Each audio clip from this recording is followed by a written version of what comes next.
नमस्कार, सुबह के 9 बज चुके हैं। किसका होगा राज तिलक में एक बार फिर से आप सभी का स्वागत है। आपके साथ मैं हूं चित्रा त्रिपाठी। चौथे चरण के लिए 9 जिलों की 59 सीटों पर सुबह से ही मतदान हो रहा है। 624 प्रत्याशियों की किस्मत दांव पर है, जिनमें से 91 महिला प्रत्याशी हैं। आपको बताते चले 2 करोड़ 13 लाख मतदाता इनकी किस्मत का आज करने वाले हैं फैसला। अपने आप में आज का चरण इसलिए महत्वपूर्ण है क्योंकि आज के चरण के समापन के साथ ही साथ उत्तर प्रदेश की आधी से ज्यादा सीटों पर 403 सीटों वाली विधानसभा में आधी से ज्यादा सीटों पर मतदान हो चुका होगा, जो अपने आप में काफी महत्वपूर्ण है। 2 घंटे तक की वोटिंग गुजर चुकी है। उम्मीद है कि जैसे जैसे दिन चढ़ेगा वैसे वैसे लोग अपने घरों से बाहर निकलेंगे और जमकर आज इस मतदान में लोकतंत्र के सबसे बड़े पर्व का हिस्सा बनेंगे। लखनऊ पर सभी की निगाहें। यूपी की राजधानी भी है लखनऊ और यकीनन लखनऊ के जरिए ही तय होता है कि आखिर सत्ता के सिंहासन पर कौन होगा विराजमान। कुल 9 सीटें हैं। 8 बीजेपी ने जीती थी 2017 में। हालांकि समाजवादी पार्टी 2012 में भी समाजवादी सरकार बनाने के बावजूद लखनऊ में कमाल का प्रदर्शन नहीं कर पाई थी। उस समय भी बीजेपी ने 9 में से 7 सीटों पर जीत हासिल कर कमाल का प्रदर्शन किया था। लेकिन इस बार उम्मीदवारों पर जिस तरह से दांव लगाया गया है वो महत्वपूर्ण है। अलग अलग तस्वीरों के जरिए फिलहाल 2 घंटे से किस तरह से मतदान लगातार चल रहा है, इन तस्वीरों के जरिए आप समझिए। आपको बता दें, कतारों में पंक्तियों में खड़े होकर अपनी बारी का इंतजार करते हुए तमाम लोग दिखाई दे रहे हैं। मतदान की इस प्रक्रिया का हिस्सा बनने के लिए बेताब हैं। तो वहीं दूसरी तरफ आप देख पा रहे हैं नेताओं का जोश भी आज के इस मतदान को लेकर हाई है। 2 खास मेहमान हमारे साथ जुड़े हुए हैं लगातार इस गोमती रिवर फ्रंट पर। हमारे साथ विजय उपाध्याय जी हैं, शरद प्रधान जी हैं, जिनसे लगातार चौथे दौर की वोटिंग को लेकर हमारी ये चर्चा जारी है। लेकिन उसके ठीक पहले बहन मायावती, 4 बार की मुख्यमंत्री उत्तर प्रदेश की, वो जब मतदान करने के लिए बाहर आई तो उनकी ओर से क्या कुछ कहा गया। और ब्रजेश पाठक, कानून मंत्री लखनऊ से, जिनकी प्रतिष्ठा दांव पर है, उन्होंने आज के मतदान को लेकर किस तरह से अपनी बातें रखी, सुनिए आप। जनता पार्टी में 100% ब्राह्मण समाज है और लोगों ने गुमराह करने का असफल प्रयास किया था, उसमें वो सफल नहीं हो पाए। उत्तर प्रदेश में देखेंगे कि भारतीय जनता पार्टी प्रचंड बहुमत के साथ फिर से सरकार बनाएगी। लोग चाहते हैं कि कानून का राज स्थापित रहे। लोग चाहते हैं कि डेवलपमेंट के मोर्चे पर प्रदेश और तेजी के साथ आगे बढ़े और बीजेपी ने उत्तर प्रदेश में करिश्मा करके दिखाया है। अकेले दलितों का ही नहीं, मुसलमानों का ही नहीं, बल्कि अति पिछड़े वर्गों का भी और अपर कास्ट समाज का भी, अर्थात सर्व समाज का वोट बहुजन समाज पार्टी को मिल रहा है। विकासशील सरकार जो चल रही है उस सरकार को और गति मिले, ताकि नव निर्माण जो हो रहा है भारत का, उसमें उत्तर प्रदेश एक अहम भूमिका में है। आज और आने वाले समय में उत्तम प्रदेश की तरफ तेजी से जो उत्तर प्रदेश हमारा बढ़ रहा है उसको गति देने के लिए, ताकि जो एक विश्वास उत्तर प्रदेश की जनता में आज आदरणीय योगी जी को लेकर, भारतीय जनता पार्टी को लेकर बढ़ा है, उस पर मोहर लगाना है हम सब। उत्तर प्रदेश में या देश में लोकतंत्र में जनता के पास ताकत होती है। कैबिनेट मंत्री क्या होता है? जनता तो बड़े बड़े चीफ मिनिस्टर, प्राइम मिनिस्टर को उखाड़ के फेंक देती है। मुझे जनता का आशीर्वाद प्राप्त है। अपने अपने दावे, अपने अपने वादे, लेकिन आज मतदान का दिन है। लोग घरों से बाहर निकल रहे हैं मतदान की इस प्रक्रिया का हिस्सा बनने के लिए। कई सहयोगी अलग अलग हिस्सों से हमारे साथ जुड़े हुए हैं। उन्नाव से हिमांशु मिश्रा हैं, कुमार अभिषेक लखनऊ से हैं, शुभांकर मिश्रा रायबरेली से हैं और कुमार कुणाल लखीमपुर खीरी से हमारे साथ हैं। लेकिन सबसे पहले लखनऊ चलेंगे। नेहा बातम मेरे साथ, मेरी सहयोगी मौजूद है।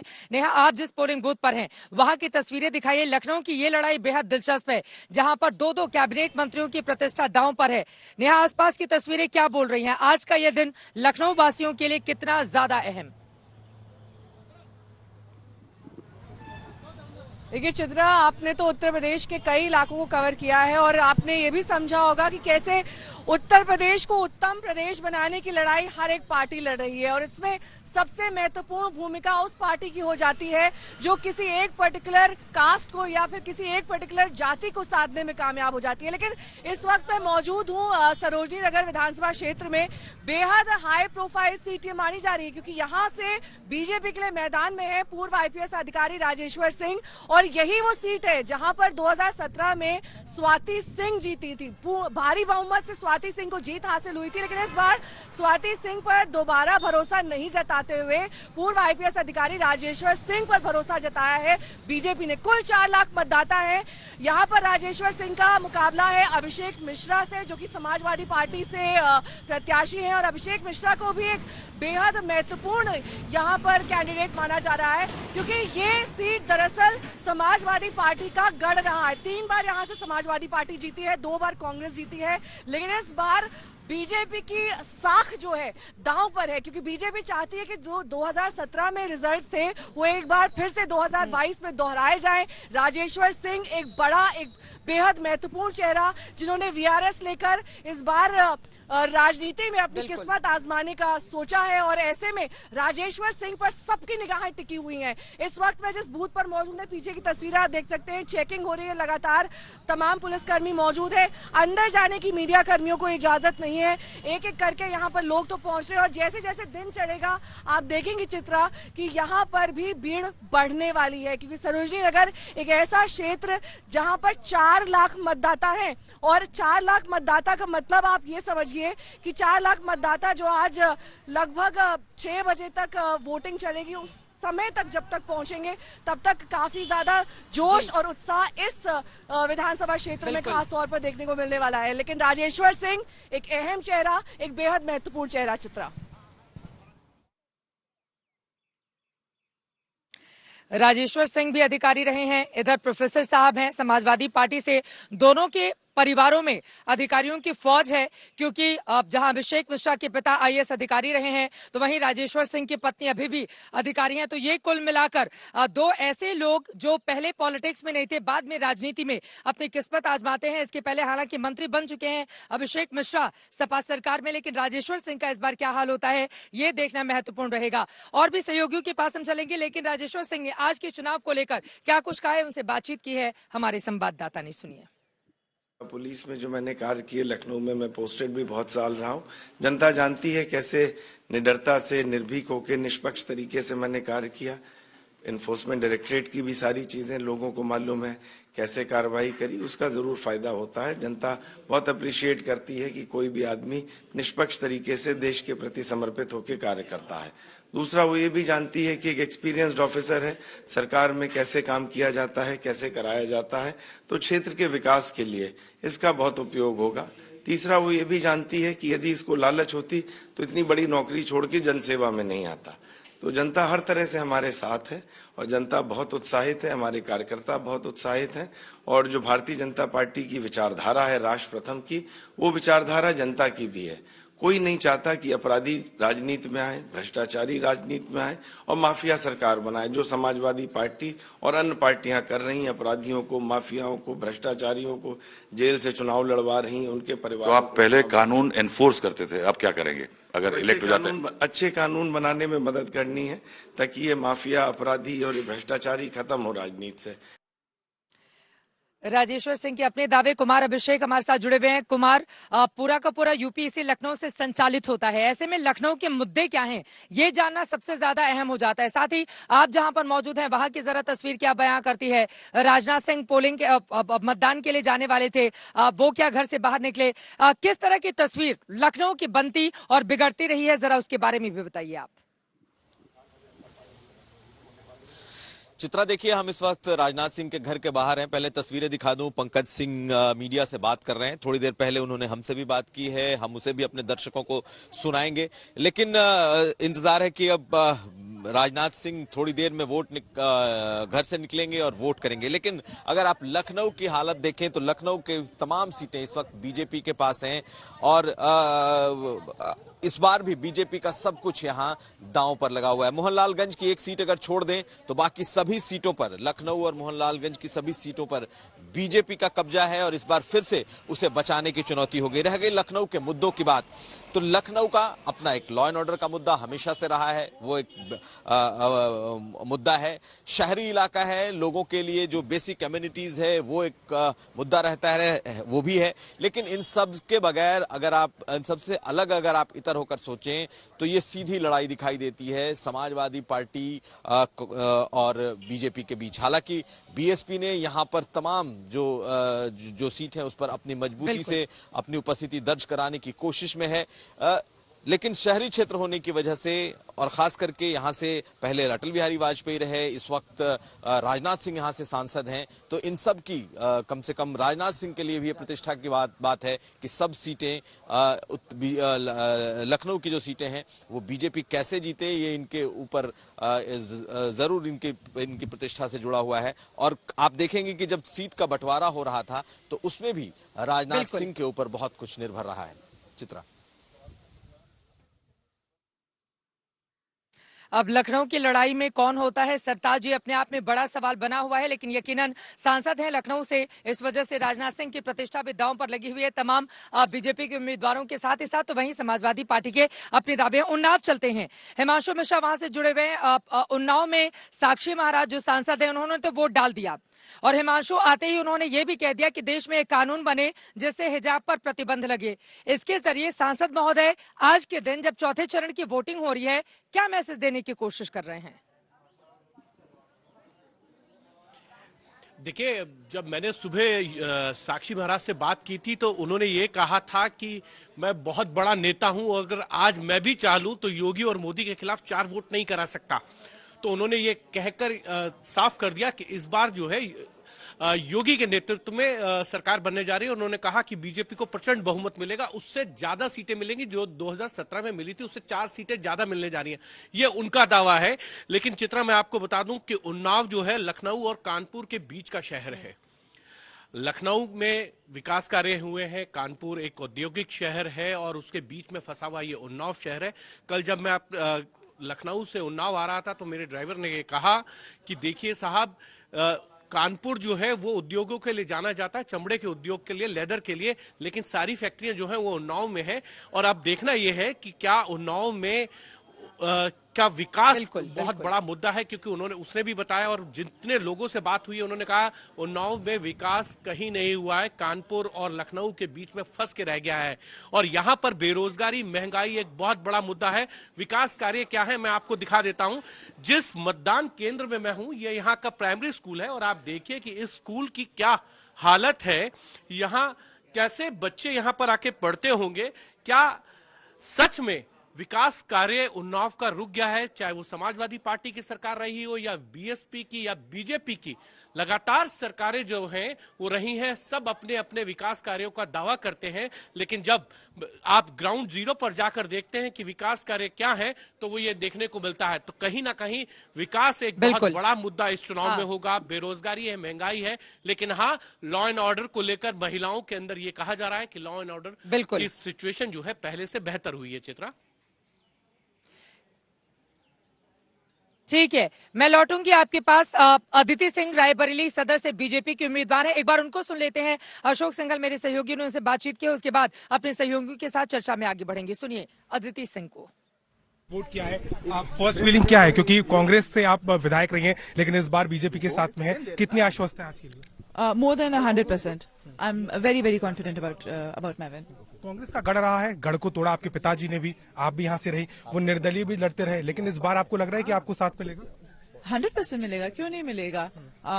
मेरी जनता मेरी परिवार है। मेरे आदरणीय स्वर्गीय पिताजी ने हमेशा ये कहा है कि हमारी जनता हमारी परिवार है और समय समय पे हमारी जनता ने इस चीज को साबित भी किया है, तो बिल्कुल सपोर्ट मिलेगा। प्रियंका गांधी कह रही थी कि आप आए, आपने पार्टी के साथ में, पार्टी के कारण आप यहाँ पर रही, लेकिन बाद में आप चली गई, ये कोई भूलेगा नहीं, रायबरेली की जनता नहीं भूलेगी।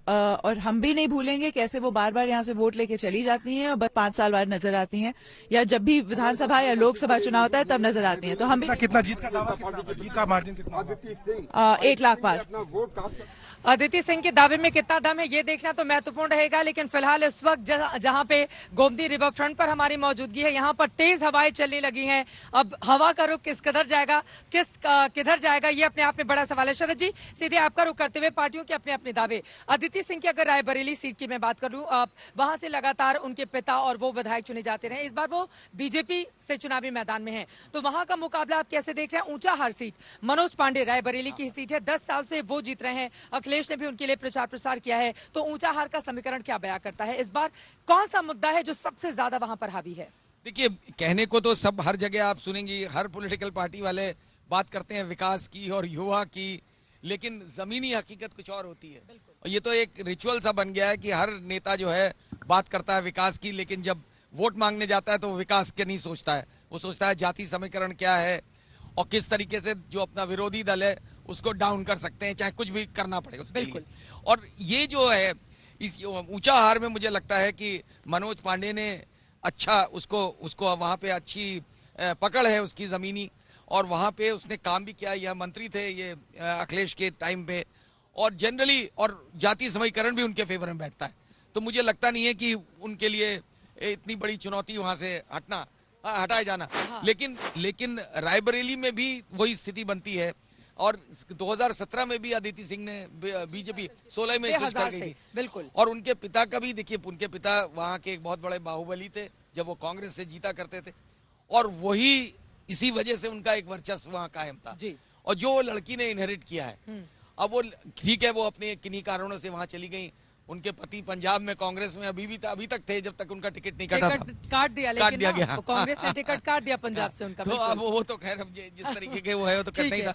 लेकिन अब आगे इसमें भी जो है मुझे आगे क्या होगा ये बड़ा सवाल है। लेकिन लखनऊ में जरूर, जैसा आपने कहा, लखनऊ में जरूर बीजेपी की, देखिए जब भी भाजपा के साथ वो जो पहले के 3 फेजेस में था वही आज स्थिति है।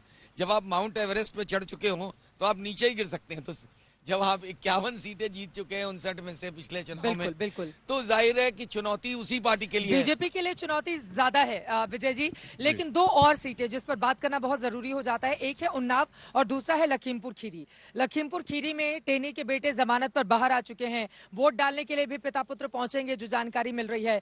वहां की स्थिति इस बार का सबसे बड़ा मुद्दा आपको क्या नजर आता है और क्या उनके जमानत पर बाहर आने से इसका फायदा या फिर नुकसान बीजेपी के लिए किस तरह से आप देख रहे हैं? और उन्नाव कुलदीप सेंगर वाले मामले के बाद वहां पर पहली बार विधानसभा के लिए वोट डाले जा रहे हैं, तो वहां की स्थिति क्या बयान करती है? देखिए, इस पूरे इलाके में न जाट बेल्ट है, न यादव बेल्ट है, न मुस्लिम बेल्ट है। एक अलग किस्म का एक बहुत शांत सा इलाका है। लेकिन लखीमपुर और उन्नाव जिनका आपने जिक्र किया, दोनों जगह हलचल थी और पिछले 4 साल चर्चा में उन्नाव, लखीमपुर तो बाद में आया, उन्नाव की चर्चा लगातार होती रही। लखीमपुर में जो सिनेरियो है उसमें ऐसा नहीं है कि बीजेपी क्लीन हो जाएगी, वहां से साफ हो जाएगी, ऐसा नहीं है।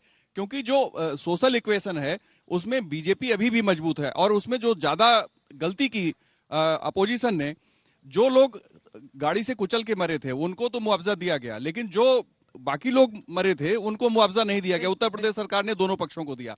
एक अलग सिचुएशन है वहां पे, आर्थिक स्थितियां बहुत भिन्न है। जो जिन सिखों की बात हुई है उनके भी बहुत मजबूत स्थिति में है, आर्थिक रूप से वो बहुत मजबूत है। उन्नाव में अगर आप देखें तो एक सिंपैथी जरूर है उस महिला के साथ, उस लड़की के साथ जिसके साथ घटना हुई थी। कांग्रेस ने उसको उम्मीदवार भी बना दिया है, लेकिन जनता कितना उसके साथ खड़ी होगी ये बड़ा सवाल है। क्योंकि जल्दी से एक और सवाल मैं पूछ लेती हूँ विजय जी। पीलीभीत वरुण गांधी का एक ऑडियो भी वायरल होता है जिसको लेकर बहुत ज्यादा कंट्रोवर्सी होती है। वहां पर ऐसा लग रहा है बीजेपी 2 खेमों में है, एक वरुण गांधी का खेमा, एक भारतीय जनता पार्टी का खेमा। और अंदर खाने इस तरह के आरोप लग रहे हैं कि भैया वो तो दूसरे पार्टी के लोगों को जिताने में लगे हुए हैं। तो पीलीभीत की स्थिति जहां पर इस वक्त वोटिंग चल रही है वो क्या कहती है? देखिए, पीलीभीत का जो रिजल्ट आएगा 10 मार्च को, उससे वरुण गांधी का भविष्य तय होगा। अगर वो चारों सीटें बीजेपी वापस जीतती जैसा पिछली बार जीती थी, फिर वरुण गांधी के लिए उनकी राजनीति की दिशा तय करना बहुत मुश्किल होगा, क्योंकि उन्होंने काफी कुछ दांव पे लगा दिया है इस चुनाव में अपना। और पीलीभीत एक ऐसी सीट है जहां बंगाली वोटर बहुत ज्यादा है, जो 71 वार के पहले यहाँ पे आ गए थे, तो इसलिए उनकी भी भूमिका बहुत महत्वपूर्ण है। जो पहले बीजेपी के साथ वो वोटर रहा, वरुण को वोट करता रहा है, इस बार उसका क्या रुख होगा ये इंपॉर्टेंट होगा। इतनी ज्यादा खटास वरुण गांधी की बीजेपी में क्यों? क्योंकि बीजेपी के खिलाफ लगातार वो मोर्चा खोले रहे और पीलीभीत में अगर अपने ही प्रत्याशी के खिलाफ उनका बयान सामने आया और वायरल हो तो उसको लेकर बहुत सारे सवाल उठेंगे। वरुण गांधी एक ऐसे मेंबर पार्लियामेंट रहे हैं भाजपा के जो काफी मुखर रहे हैं और पार्टी के खिलाफ, पार्टी की टॉप लीडरशिप के खिलाफ भी बोला है उन्होंने। देखिए, कुछ तो ये वजह मानी जाती थी कि दोनों माँ बेटे, मेनका गांधी उनकी माँ, और वो दोनों को कोई जगह नहीं मिली इस सरकार में, और एक वजह। लेकिन उसके अलावा भी वरुण गांधी की एक चीज है कि उस इलाके में वरुण गांधी की अच्छी साख है, क्योंकि उन्होंने वहां व्यक्तिगत रूप से बड़ा इन्वॉल्वमेंट रहा है और एक एक व्यक्ति की वहां मदद करी है। यहाँ तक किया है कि अपनी सांसद निधि से लोगों को, गरीबों को घर भी बनवा के दिए और अपने पास से भी दिए। तो लोग उन्हें बहुत मानते हैं वहाँ।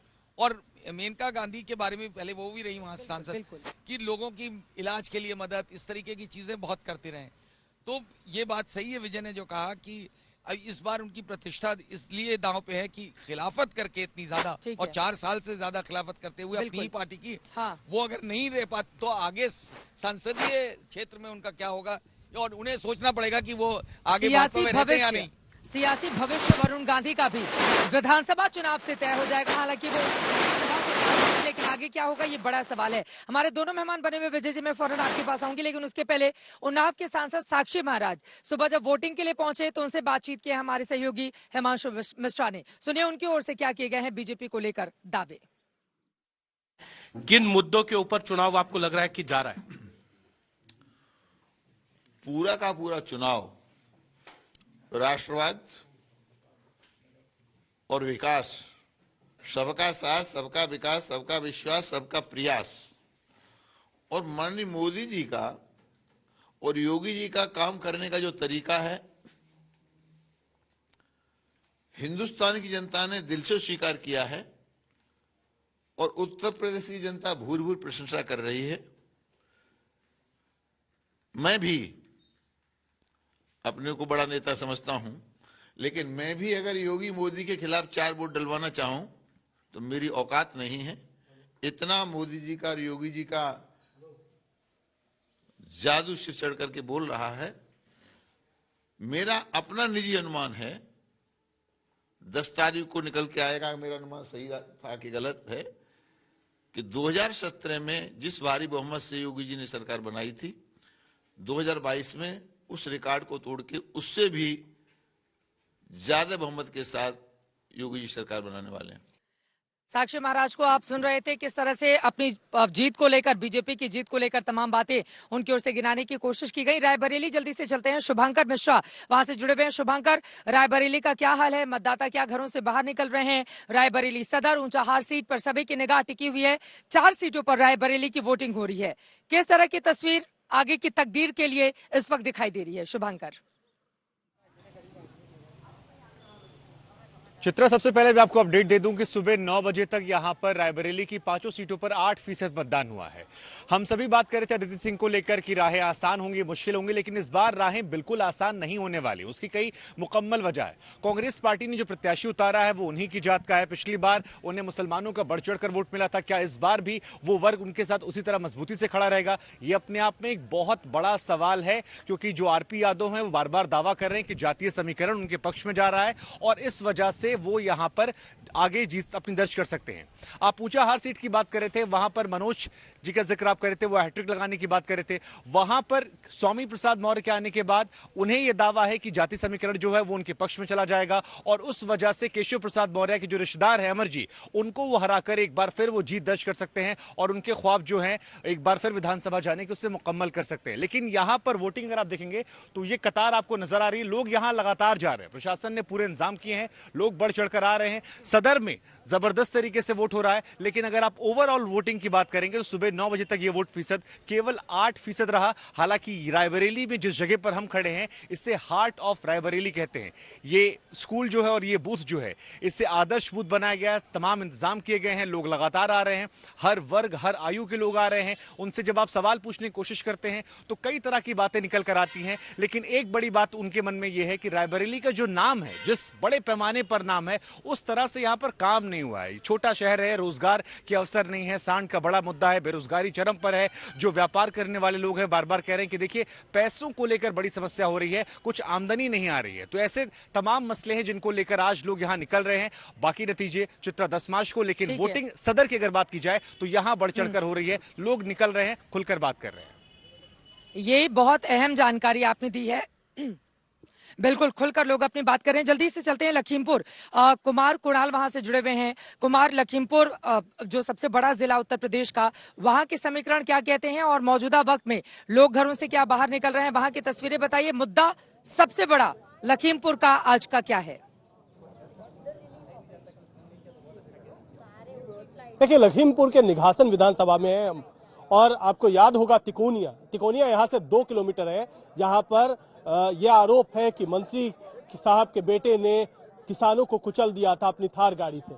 ये वो बूथ है जहां पर अजय मिश्रा टेनी को और आशीष मिश्रा को वोट करने आना है। सुबह से हम इंतजार कर रहे हैं, घर में बंद है। आपको हम अभी सुरक्षा व्यवस्था दिखाते हैं कि सुरक्षा व्यवस्था उनके लिए बहुत मजबूत कर दी गई है कि वो आएंगे, यहाँ पर मीडिया का जमावड़ा है, उनसे सवाल पूछे जाएंगे, क्या जवाब देंगे, ये तमाम चीजें कयास लग रही हैं और इसीलिए अभी तक निकल करके नहीं आए हैं, उनके दर्शन अभी मुश्किल है। लेकिन दूसरी तरफ हम तस्वीर दिखाते हैं, ये देखिए, ये लंबी कतार है, यहाँ पर पब्लिक जो है वो खुल करके आ रही है, वोट कर रही है। और आप देखिएगा जहां भी नजर जा रही है, महिलाएं, युवा, बुजुर्ग, हर कोई यहाँ पर लाइन में, कतार में अपनी बारी की प्रतीक्षा कर रहा है। तो 2 तस्वीरें हैं, मंत्री जी थोड़ा बचते नजर आ रहे हैं मीडिया से, लेकिन पब्लिक निकल के आ रही है, अपना मन बता रही है। यहाँ पर भी समस्याएं लगभग वही हैं कि आवारा पशुओं की समस्या है, कुछ लोग कह रहे हैं राशन भी मिला है। तो अलग अलग अपनी विचारधारा के हिसाब से लोग अपनी बातें कह रहे हैं। लेकिन एक सबसे बड़ी बात है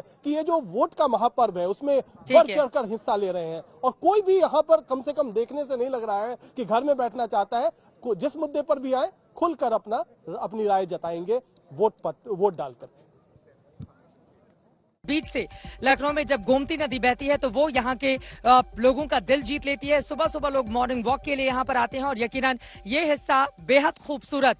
लेकिन क्या इसी खूबसूरती से आज मतदान भी दिन चढ़ने के साथ आगे बढ़ेगा?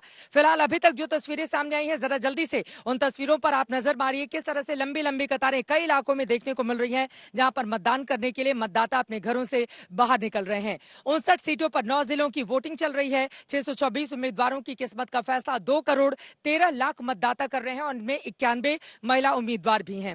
हालांकि महिलाओं का वोट हासिल करने की जब बारी आती है तो बड़े बड़े वादे कर दिए जाते हैं, लेकिन टिकट देने की बारी आती है तो कैसी कंजूसी की जाती है। 624 में से अगर सिर्फ 91 महिला ही चुनावी मैदान में हो तो आप इस बात को अच्छे से समझ सकते हैं। लेकिन आज का दिन कई इलाकों के लिए महत्वपूर्ण। लखीमपुर खीरी, पीलीभीत, लखनऊ की 9 सीटों पर। इसके अलावा आपको बताते चले रायबरेली, जहां से सोनिया गांधी एकमात्र कांग्रेस के पास वो सीट है जहां से वो सांसद हैं। और यकीनन इन तमाम सीटों पर आज किस्मत का फैसला विधानसभा के लिए यहाँ के तमाम मतदाता कर रहे हैं। विजय उपाध्याय जी और शरद प्रधान जी लगातार हमारे साथ जुड़े हुए हैं। एक छोटा छोटा सा कमेंट विजय जी, अब तक इन तस्वीरों के जरिए क्या संदेश गया है? बढ़ चढ़कर लोग कम से कम मतदान के लिए बाहर निकल रहे हैं।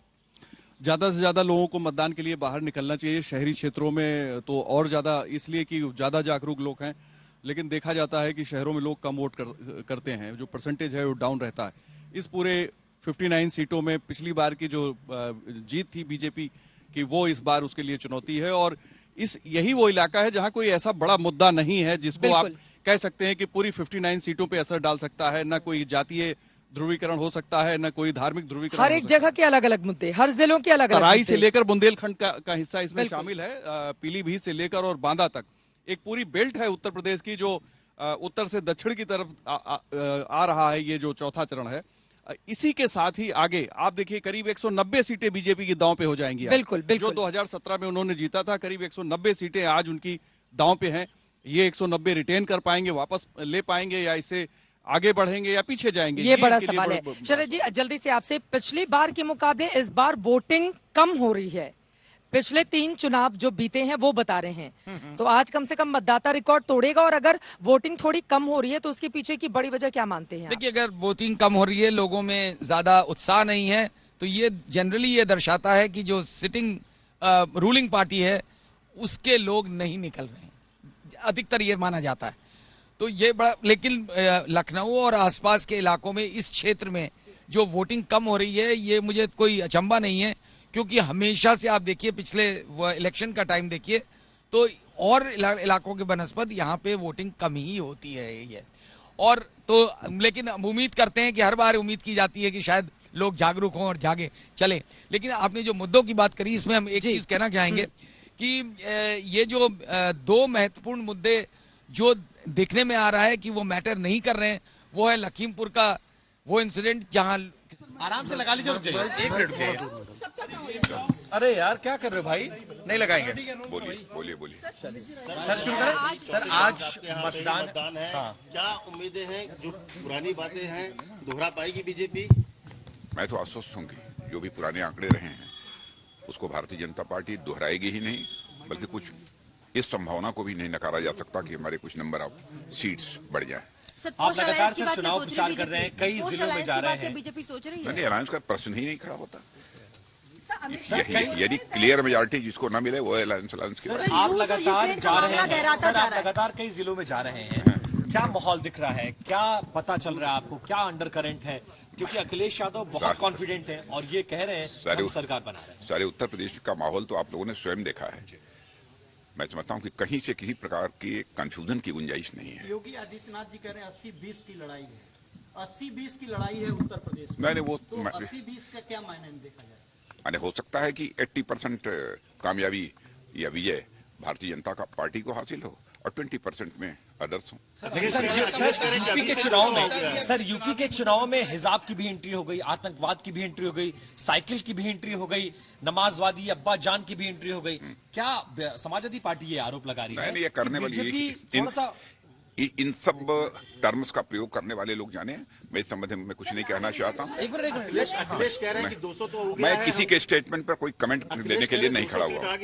इतना ही मैं कहना चाहता हूँ, इस बार का चुनाव जो होगा वो सुशासन और विकास प्रमुख रूप से 2 मुद्दे होंगे। इन्हीं मुद्दों पर चुनाव होगा और इस मामले में इस हिंदुस्तान की अव्वल पार्टी यदि कोई है तो भारतीय जनता पार्टी है। और सभी मतदाताओं से मैं अपील करना चाहता हूँ, लोकतंत्र में सबसे बड़ा दान मतदान होता है। सभी लोग भारी संख्या में मतदान करें। इसी अपील के साथ आप सबको बहुत बहुत धन्यवाद। ठीक है, बहुत बहुत धन्यवाद सर, बहुत धन्यवाद।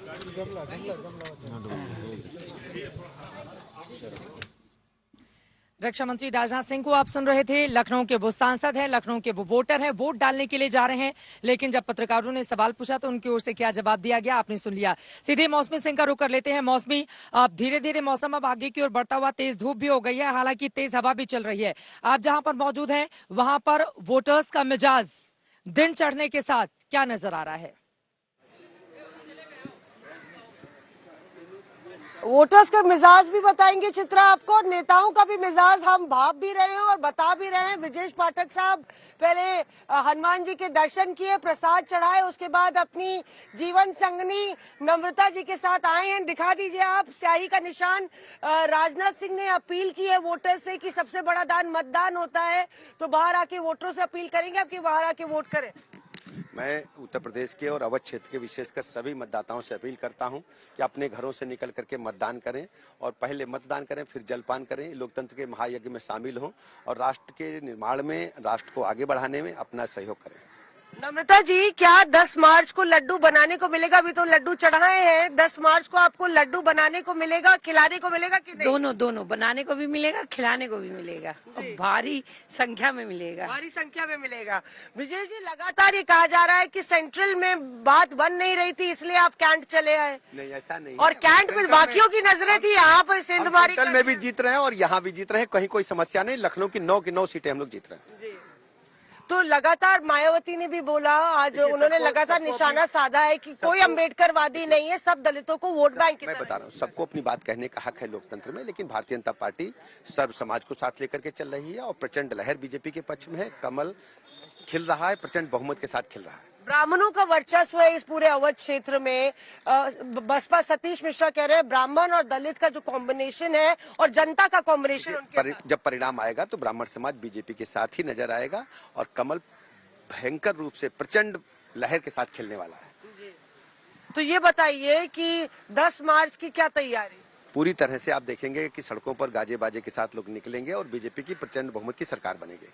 लखनऊ कैंट में बाकियों की भी नजर थी, आपकी भी नजर थी? ये भारतीय जनता पार्टी नेतृत्व ने जो आदेश दिया उसके तहत हम लोग कार्यकर्ता मिलकर चुनाव लड़ रहे हैं। बहुत बहुत आभार आपका। तो चित्रा, आपने सुना ब्रजेश पाठक यहाँ पे लखनऊ कैंट में अपना मत डालने आए थे। ये मॉन्टेसरी कॉलेज है जहाँ पे उन्होंने मत डाला और उनकी जो धर्मपत्नी है वो बोल रही है 10 मार्च को लड्डू वो बनाएंगी भी और खिलाएंगी भी। बहरहाल ये तो जनता तय करेगी कि किसको ये अवसर प्राप्त होगा। चित्रा,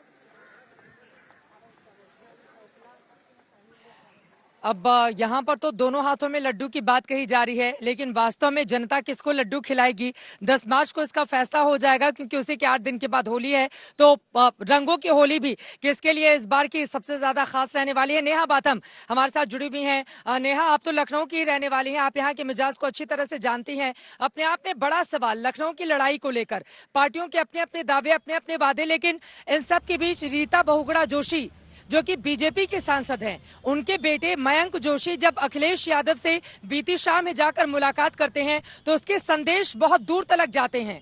इसका मतलब क्या समझा जाए? और आप जहां पर मौजूद हैं वहां की रंगत इस वक्त वोटर्स के मिजाज को लेकर कैसी नजर आ रही है? बिल्कुल चित्रा, आपने ठीक कहा, क्योंकि ये वही रीता बहुगुणा जोशी हैं, आपको याद होगा, जिन्होंने अपने बेटे के लिए टिकट मांगा था और टिकट नहीं मिलने पर उन्होंने कहा था कि ठीक है, जो पार्टी का फैसला है मुझे मंजूर है। पर बात यही नहीं थमती है, क्योंकि महत्वाकांक्षाएं सभी की होती है और राजनीतिक महत्वाकांक्षाएं जब अपने चरम पर पहुंचती चित्रा, तो आपको पता होता है कि पार्टियां बदलते वक्त नहीं लगता, पार्टियां बदलते देर नहीं लगती। ओवरनाइट यानी कि रातों रात ये फैसला हो जाता है और यही वो तस्वीरें बयां कर रही हैं जब उनके बेटे मिले हैं समाजवादी पार्टी के कई दिग्गज नेताओं के साथ। ये बयां करता है कि अगर आने वाले वक्त में वो अपनी राजनीतिक किस्मत आजमाना चाहते हैं तो किसी सशक्त पार्टी जो उन्हें टिकट दे खास तौर पर, वहां से अपनी किस्मत आजमाएंगे। लेकिन इस बीच आपको तस्वीरें भी दिखा देते हैं, जहां पर मैं मौजूद है वहां पर लगातार लोगों का सिलसिला जारी है आने का, क्योंकि अब लगभग 9:45 बज रहे हैं और ये जो 10 से 12 बजे का वक्त होता है चित्रा, आपने देखा होगा कई मतदान केंद्रों में बेहद अहम होता है, क्योंकि यहीं से निर्णय हो जाता है, यहीं से तय हो जाता है कि आज दिन भर वोटिंग कैसी रहने वाली है। क्योंकि 2 बजे के बाद का वक्त थोड़ा सा कम वोटिंग उस वक्त देखी जाती है, जब लोग खाना खाते हैं, अपने घरों में आराम करते हैं, तब कम संख्या में लोग पहुंचते हैं। लेकिन यहाँ मेरे पीछे आप देख सकते हैं कि लोग आ रहे हैं और पहुंच रहे हैं। लेकिन लखनऊ का मिजाज, जिसकी आपने बात करी चित्रा, वो दरअसल ये कहता है कि लखनऊ में विकास की बयार बह रही है और विकास के नाम पर यहाँ पर कई लोग अपना वोट कास्ट करना चाहते हैं। यहाँ पर आपने देखा होगा कि जो लखनऊ एक्सप्रेसवे है उसका निर्माण हुआ, उसको लेकर किस तरह की खींचतान रही समाजवादी पार्टी और बीजेपी में, किसने बनाया, किसने शिलान्यास किया, किसने शुरुआत करी। उसी तरीके से मेट्रो को लेकर भी लखनऊ हो, कानपुर हो, वो एक बार फिर से जंग देखने को मिली कि किसने बनाया, किसने यहाँ पर मेट्रो की शुरुआत करी। लेकिन इस बीच तमाम पार्टियां, चाहे वो समाजवादी पार्टी हो, चाहे बीजेपी पार्टी हो, हर बार ताल ठोकर यही कहती है कि सबसे ज्यादा विकास उत्तर प्रदेश में उन्होंने ही किया है, यानी कि उनके राज में, उनके कार्यकाल में उत्तर प्रदेश का सबसे ज्यादा विकास हुआ है। उत्तर प्रदेश को नई मकाम तक, नई ऊंचाइयों तक पहुंचाने में हर पार्टी अपना अपना योगदान बताती है, चाहे वो आंकड़ों के जरिए हो, चाहे वो काम गिनाने के जरिए हो, चाहे वो परियोजनाओं के जरिए हो, चाहे वो तमाम अन्य ऐसी चीजें हो। जी नेहा, बड़े बड़े नेताओं के इंटरव्यू करे होंगे, उन्होंने सभी ने विकास को अपना प्रमुख एजेंडा बताया होगा चित्रा। विकास को प्रमुख एजेंडा तो बताते हैं, लेकिन जब गर्मी, चर्बी, भाप निकाल देंगे, इस तरह के बयान सामने आते हैं तो उसके बाद माहौल थोड़ा बदलता हुआ नजर आता है। और आज के चुनाव के ठीक एक दिन पहले तो इनकी खटिया खड़ी हो गई है, इस तरह के भी बयान नेताओं की ओर से सामने आ गए हैं। लेकिन इस तरह की बदजुबानी के बीच आपको बताते चले, वोटिंग लगातार जारी है। चौथे चरण का आज का मतदान बेहद अहम है। आपके इलाके में अगर हो रही है वोटिंग, तो वोट डालने के लिए आप जरूर जाइए। यही आपकी ताकत है जो आपके अगले 5 सालों का भविष्य निर्धारित करने वाली है। सबसे बड़ी कवरेज आज तक पर लगातार जारी रही।